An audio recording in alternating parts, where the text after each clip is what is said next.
Hello student, तो चलिए हम स्टार्ट करते हैं एक्सरसाइज 3.4 का क्वेश्चन नंबर फर्स्ट। देखिए, स्टेट वेदर ट्रू और फॉल्स।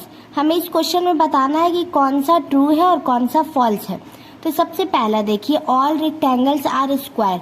मतलब ये क्वेश्चन बोल रहा है ट्रू फॉल्स का कि जितने भी रेक्टेंगल होते हैं वो सारे स्क्वायर होते हैं। देखिए, रेक्टेंगल होते हैं ऐसे, और रेक्टेंगल का जो अपोजिट साइड है वो इक्वल होता है, ठीक है। लेकिन स्क्वायर में क्या होता है, स्क्वायर में होता है कि उसका चारों साइड इक्वल होता है, तो मतलब कि ये फॉल्स हो जाएगा।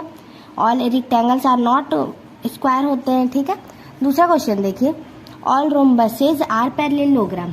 देखिए, रोम्बस ऐसा होता है जिसका सारा साइड सेम होता है, पैरेललोग्राम का भी सारा साइड सेम होता है, तो ये हो जाएगा ट्रू। उसी तरह देखिए, all square are rhombuses and also rectangle. मतलब कि जितने भी स्क्वायर हैं वो सारे रोम्बस होते हैं और रेक्टेंगल भी होते हैं। तो रोम्बस तो होते हैं, ये बात तो है। रेक्टेंगल कैसे होते हैं, तो रेक्टेंगल ऐसे होगा कि रेक्टेंगल मतलब कि अपोजिट साइड इक्वल होता है। तो हम ये कह सकते हैं कि all square are rhombuses and also rectangle, लेकिन ये नहीं कह सकते कि all rectangle and rhombuses are also square. मतलब ये जो एक स्क्वायर है वो रोम्बस और रेक्टेंगल हो सकता है हमेशा, लेकिन एक रेक्टेंगल और रोम्बस हमेशा स्क्वायर नहीं हो सकता है। लेकिन इस कंडीशन में है कि all square are rhombuses and also rectangle, मतलब कि एक स्क्वायर रोम्बस हो सकता है और रेक्टेंगल भी। तो यहाँ ट्रू हो जाएगा क्योंकि स्क्वायर हो सकता है लेकिन ये दोनों हमेशा स्क्वायर नहीं होंगे, ठीक है। आई होप आपको अच्छे से समझ में आ रहा होगा। अब क्वेश्चन नंबर देखिए फोर्थ, ये बोल रहा है all squares are not parallelogram. मतलब जितने भी स्क्वायर होते हैं वो पैरेललोग्राम नहीं होते हैं। तो देखिए, ये एक स्क्वायर है जिसका सारा साइड सेम होता है, और पैरेललोग्राम में क्या होता है, दो साइड सेम होता है। तो ये सही है कि नॉट पैरेललोग्राम, ये गलत है। जैसे कि देखिए, all square are not parallelogram. ये एक स्क्वायर है, इसका सारा साइड सेम होता है। पैरेललोग्राम में भी सारा साइड सेम होता है, लेकिन क्वेश्चन क्या बोल रहा है कि नॉट पैरेललोग्राम, तो ये फॉल्स हो जाएगा, ठीक है। और देखिए क्वेश्चन नंबर 5 में, ऑल काइट्स आर रोम्बसेज। काइट क्या होता है, काइट ये होता है, इसका दो मतलब अपोजिट साइड इक्वल होता है। उसी तरह एक रोम्बस होता है जिसका सारा साइड सेम होता है। तो इसमें तो बस अपोजिट साइड सेम होता है, सारा साइड सेम नहीं होता है, इसलिए ये क्या हो जाएगा, फॉल्स हो जाएगा। और देखिए, all rhombuses are kite. All kite are rhombuses नहीं हो सकता है, लेकिन ऑल रोम्बसेज आर काइट हो सकता है। एक रोम्बस होता है जिसका सारा साइड सेम है। उसी तरह काइट में देखेंगे तो अपोजिट साइड तो सेम होता है, तो हम तो कह सकते हैं कि होगा, इसलिए ये हो जाएगा ट्रू। उसी तरह हम देखेंगे ऑल पैरेललोग्राम आर ट्रेपीजियम। देखिए, पैरेललोग्राम जो होता है, जितने भी पैरेललोग्राम होंगे वो सारे ट्रेपीजियम होंगे, क्योंकि इसका भी सेम साइड होता है, अपोजिट साइड इक्वल होता है, तो ये हो जाएगा ट्रू। उसी तरह हम ये देखेंगे कि ऑल स्क्वायर आर ट्रेपीजियम। मतलब कि जितने भी स्क्वायर होते हैं वो सारे ट्रेपीजियम होते हैं क्योंकि अपोजिट साइड इक्वल होगा। स्क्वायर का तो सारा साइड इक्वल है, उसी तरह ट्रेपीजियम में दो साइड इक्वल होता है, इसलिए ये भी हो जाएगा ट्रू, ठीक है। लेकिन all trapezium are not square होगा। आई होप आपको ये क्वेश्चन नंबर फर्स्ट इजीली और अच्छे से क्लियर हो गया होगा। चलिए अब हम देखते हैं question number second. Hello student, तो चलिए अब हम क्वेश्चन नंबर सेकेंड सॉल्व करते हैं। Identify all the quadrilateral that have. इसमें हमें आइडेंटिफाई करना है, जैसे कि हमें दो क्वेश्चन दिए हुए हैं। सबसे पहला देखिए, four side of equal length. मतलब हमें एक ऐसा मतलब फिगर देखना है जिसका फोर साइड भी हो और चारों जितना साइड हो, मतलब चारों साइड इक्वल भी हो। तो ऐसा क्या होता है, देखिए, एक स्क्वायर होता है जिसका चारों साइड इक्वल भी होता है और चार साइड भी होता है, तो इसका आंसर क्या हो जाएगा, स्क्वायर, ठीक है। उसी तरह दूसरा क्वेश्चन देखिए, फोर राइट एंगल। मतलब कि एक ऐसा डायग्राम जिसका फोर राइट एंगल होना चाहिए। तो देखिए, ये एक है रेक्टेंगल, इसका चारों साइड जो है वो 90 डिग्री होता है। आई होप आपको ये बात पता होगा कि रेक्टेंगल का जो चारों साइड होता है वो 90 डिग्री का होता है, तो इसका आंसर जो है वो हो जाएगा रेक्टेंगल, ठीक। आई होप आपको ये क्वेश्चन भी अच्छे से क्लियर हो गया होगा। चलिए अब हम देखते हैं क्वेश्चन नंबर थर्ड। चलिए, तो अब हम क्वेश्चन नंबर थर्ड सॉल्व करते हैं। देखिए, explain how a square is. मतलब कि यहाँ हमें चार क्वेश्चन दिए हुए, मतलब चार नाम है फिगर का, और हमें बताना है कि उसे हम स्क्वायर कैसे कहेंगे। जैसे कि एक क्वाड्रिलेटरल है तो उसे स्क्वायर कैसे कहेंगे, पैरेललोग्राम है उसे स्क्वायर कैसे कहेंगे, रेक्टेंगल है, रोम्बस है, इन सबको हम स्क्वायर कैसे कहेंगे।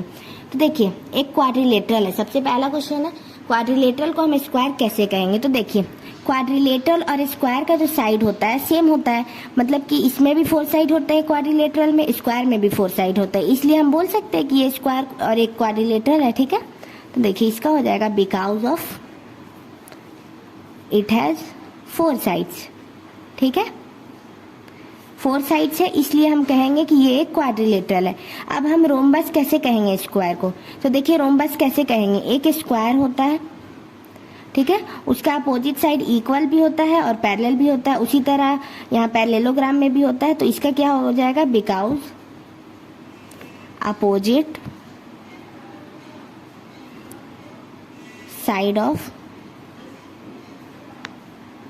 Square are parallel and equal. ठीक है, पैरेलल भी होता है और इक्वल भी होता है। उसी तरह हम क्वेश्चन नंबर 2 देखते हैं। देखिए, सॉरी ये था सी, रोम्बस। रोम्बस को हम स्क्वायर कैसे बोलेंगे? तो देखिए रोम्बस को स्क्वायर कैसे बोलेंगे कि, लेकिन जो डायगोनल होता है रोम्बस का वो परपेंडिकुलर बाइसेक्टर होता है और जितने साइड होते हैं चारों साइड वो इक्वल भी होते हैं, उसी तरह होते हैं स्क्वायर में भी, इसलिए हम कहेंगे एक रोम्बस को एक स्क्वायर।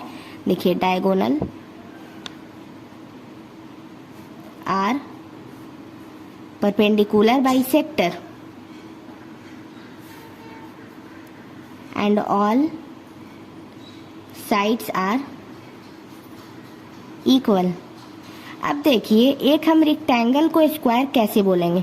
तो कैसे बोलेंगे, देखिए उसका भी चारों साइड इक्वल होता है, मतलब अपोजिट साइड इक्वल होता है रेक्टेंगल का और 90 डिग्री का होता है, उसी तरह होता है स्क्वायर में भी, इसलिए हम कहेंगे, तो यहाँ लिख देंगे because opposite sides are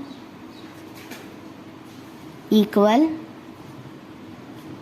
and angles are 90 degree. ठीक है, आई होप आपको ये क्वेश्चन नंबर 3 भी इजीली और अच्छे से क्लियर हो गया होगा। कहीं से भी कोई भी डाउट आता है आप कमेंट करके पूछ सकते हैं। हेलो स्टूडेंट, तो चलिए अब हम क्वेश्चन नंबर 4 सॉल्व करते हैं। इसका स्टेटमेंट देखिए, name the quadrilateral whose diagonal, मतलब कि हमें यहाँ बताना है कि कौन कौन से क्वाड्रिलेटरल है जिसका डायगोनल्स होगा। यहाँ हमें कुछ कंडीशन दिए हुए हैं, उसे देखते हुए सबसे पहला है बाइसेक्ट ईच अदर, मतलब हमें ऐसा क्वाड्रिलेटरल देखना है जिसका डायगोनल बाइसेक्ट ईच अदर, मतलब दोनों तरफ से कट करे। तो देखिए इसमें सबसे पहले आपको, अगर प्रॉपर्टीज आपने इंट्रोडक्शन पार्ट देख रखा है तो आपको पता चल जाएगा कि इसमें होगा रोम्बस, पैरेललोग्राम भी होगा, स्क्वायर और रेक्टेंगल, ये सारे होंगे। देखिए मतलब कि इन चारों का जो है वो, मतलब जो भी फिगर रहता है वो बाइसेक्ट ईच अदर करता है। मतलब कि देखिए ये हो गया एक स्क्वायर, तो इसका जो भी है ये बाइसेक्ट ईच अदर, मतलब बराबर भाग में दोनों तरफ कट करता है। अब हम सेकंड देखते हैं, are perpendicular bisector of each other, मतलब ऐसा क्या है, मतलब कौन सा डायगोनल हम देखेंगे जो परपेंडिकुलर बाइसेक्टर करे, मतलब जिसके चारों तरफ 90 डिग्री बने। जैसे कि देखिए ये एक मतलब बाइसेक्ट कर दिया, ये कट कर दिया, और इसके जो चारों तरफ है वो कितना डिग्री बने, 90 डिग्री। तो ऐसा कौन कौन सा है? तो देखिए इसमें हो जाएगा बस रोम्बस और स्क्वायर। ठीक है, रोम्बस और स्क्वायर जो है जिसका मतलब, देखिए ये एक स्क्वायर है, इसे हम कैंसिल करेंगे तो इसके जो चारों साइड बनता है वो देखिए वो 90 डिग्री बनता है। वही हमें क्वेश्चन बोला था परपेंडिकुलर बाइसेक्टर, और परपेंडिकुलर बाइसेक्टर का मतलब होता है कि जो 90 डिग्री बने। उसी तरह रोम्बस में भी होता है, देखिए ये एक रोम्बस हो गया, ये बाइसेक्ट करेगा और इसके भी चारों तरफ 90 डिग्री बनता है, तो ये भी हो गया उसी तरह। अब देखिए आर इक्वल, मतलब ऐसा कौन सा एंगल है जो मतलब जिसके चारों साइड इक्वल हो। ठीक है, जैसे कि देखिए सबसे पहले तो इसमें स्क्वायर ही होगा, क्योंकि स्क्वायर एक ये है एक स्क्वायर, और इसका चारों साइड इक्वल होता है, एंगल इक्वल होता है, और इसी में 90 डिग्री भी बनता है। आर इक्वल हो गया, और क्या होगा, रेक्टेंगल। रेक्टेंगल कैसे होगा, क्योंकि रेक्टेंगल देखिए ये एक रेक्टेंगल है, इसका अपोजिट साइड इक्वल होता है, अपोजिट साइड पैरेलल होता है, और इसमें भी 90 डिग्री आई थिंक की बनता है। ये हो गया रेक्टेंगल। एक बार और आप अच्छे से क्लियर कर लीजिए, बाइसेक्ट ईच अदर जो मतलब कि आधा आधा पार्ट में कट करता है, कौन कौन है वो, रोम्बस है, पैरेललोग्राम है, स्क्वायर है और रेक्टेंगल है। अब इसमें बोल रहा है सेकेंड पार्ट में कि कौन कौन है जो परपेंडिकुलर बाइसेक्टर है, तो वो कौन कौन होगा, रोम्बस होगा और स्क्वायर होगा। और बोल रहा है थर्ड में कि ऐसा कौन है जो इक्वल होता है। तो स्क्वायर जो इक्वल होता है, क्योंकि मतलब उसका चारों साइड इक्वल होता है। उसी तरह रेक्टेंगल में है कि अपोजिट साइड इक्वल होता है। ठीक है, आई होप आपको क्वेश्चन नंबर 4 इजीली और अच्छे से क्लियर हो गया होगा।